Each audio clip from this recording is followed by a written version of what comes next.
Regresando con ustedes en esta comparatividad de dos grandes tradiciones, la cábala y la yoga, y especialmente también tratando dentro de esta complementariedad, dentro de esta integración, el pensamiento complejo, ya que decíamos que el pensamiento del maestre es un pensamiento complejo.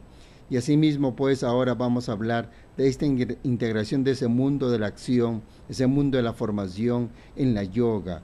¿Cómo ve la maestra Araceli esa formación, especialmente en sus estudiantes de docentes de yoga? ¿Cómo ve esa integración de acción y formación? Bueno, la Cábala es un sistema aplicativo a todas las filosofías para el perfeccionamiento humano. Claro, y la aplicación de la yoga dentro de la Cábala sería ir de Malkut a Keter, y empezaríamos desde el plano netamente material y terrenal, desde lo concreto, lo abstracto, que sería mi cuerpo físico. Entonces empiezo a perfeccionarme, y la yoga me sirve especialmente para eso. Es un sistema de perfeccionamiento humano, para poder tener una mejor relación con la sociedad, con la familia, y aprender a servir mejor. Claro. Entonces, esta parte de la formación humana integral en el aspecto interno, con la yoga, con las asanas, la gimnasia, la relajación, y el mundo de la acción con la parte pues de las relaciones propiamente con la persona que tú vives, con la persona que está a tu costado, etcétera, va constituyéndose todo un campo de reeducación, ¿no?, para los adultos, y un campo de educación para los jóvenes. Asimismo, también vamos a pedir el uso de la palabra a nuestro querido Jorge para que pueda darnos, ¿hay un punto? Sí, me faltó un puntito. Okay. A ver, adelante, maestra Araceli. Bueno, por supuesto, desde el punto netamente material y humano, nosotros tenemos que aprender a ser recipientarios. ¿Qué es esto? A aprender a recibir, a ser un recipiente, a aprender a ser un cáliz, donde vamos a dejar que la energía cósmica divina se deposite y reconocerla en nuestro ser. ¿Y cómo voy a lograr esto? Pues limpiando mis cristales, mis sentidos, limpiando cada una de mis células. Pero para aprender a recibir, tengo que aprender a purificarme, a limpiarme, a ser cada vez mejor ser humano. Y para esto el sendero del árbol sefirótico, los senderos que nos marcan, es un paralelismo muy exacto con la yoga, ya aplicado como el yoguismo. ¿Okay? Así es. Así justamente ese yoguismo entra a tallar, como dice la maestra Araceli, en el campo de esa integración de diferentes disciplinas. No solamente la integración del ser humano. El maestro Reinhold Laferrière habla del yoguismo como integración de diferentes ideologías, diferentes formas de pensar, ¿no? Y cómo integrarlas a sí mismo. Estamos hablando del mismo idioma, sin embargo, con diferentes enfoques que nos van complementando. Entonces, nuestro querido Jorge, ¿cómo hablarías tú de este mundo sefirótico aplicado a la vida misma, al desarrollo humano, al desarrollo del individuo? Adelante, querido Jorge. Sí, cuando hablamos del esquema del árbol sefirótico, nos estamos refiriendo nada menos que al árbol de la vida.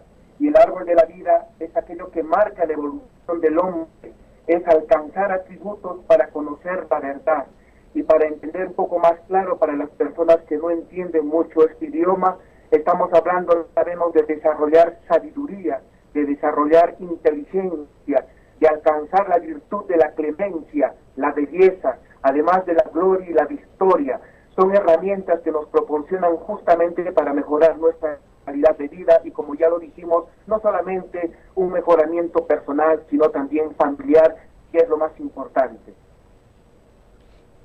Maravilloso, Jorge. ¿Qué nos podría decir en esa aplicación de la parte psicológica, estas céfiras que integran el árbol sefirótico?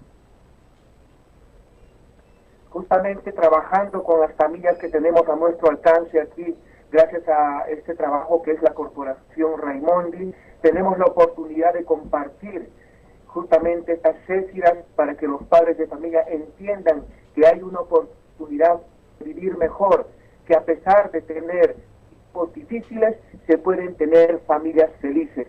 y haciendo práctica de cada una de ellas, desarrollándolas a través de las prácticas de las disciplinas, uno puede alcanzar justamente el equilibrio emocional que mucho necesitamos en nuestra sociedad. Niños, jóvenes, adultos, podemos alcanzar un equilibrio emocional para vivir mejor. Y cada día venimos trabajando en este aspecto para que ellos entiendan que sí existen justamente estos atributos o estas herramientas para el mejoramiento de la calidad humana. Maravilloso. Entonces veamos pues cómo el campo de las tradiciones antiguas también colaboran con toda la formación y educación actual. Lamentablemente, el mismo sistema educativo de los países muchas veces no se toma en cuenta estas tradiciones antiguas. Y así también tendríamos que hablar de la tradición aymara como origen mismo del idioma aymara, como idioma madre, no como grupo cultural, sino más bien como origen, ¿no? Origen del idioma, origen de las culturas en Sudamérica, en el mundo aymara. Entonces, en el mundo aymara y así también en el mundo quechua, en el mundo andino, se ha enseñado que esa relación con la naturaleza es un campo básicamente de una integración con ella misma y una integración con el arquitecto del universo, con ese Dios o con ese principio universal por medio de su manifestación.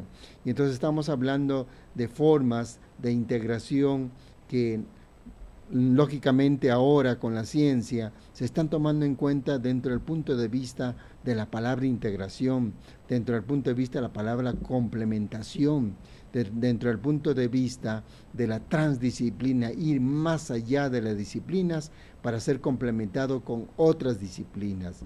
Y entonces tenemos pues un campo de integración maravilloso en el siglo XXI y probablemente el siglo XXI, después del caos que podamos vivir a finales del siglo XX y al mismo tiempo también en lo que podamos vivir en el siglo XXI, un caos que es necesario, una crisis que es necesaria para poder mirar hacia el campo del mundo antiguo y aprender de ello bajo una nueva tecnología, bajo unas nuevas formas, un nuevo código, una nueva forma de expresión, máxima en una era de acuarios que viene a ser básicamente el mundo de la integración, el mundo del saber, porque el saber no solamente es conocimiento, sino también conocimiento más vivencia. Y entonces, por lo tanto, pues vamos a tener en esta oportunidad solamente 2 bloques por el tiempo que ya se nos está agotando. Sin embargo, vamos a ver pues algunos puntos de esta complementación también como métodos, ¿no? Unos métodos que han sido muy guardados en la antigüedad, como el método analógico, que ha sido muy usado, ¿no? Y el método de la arqueometría.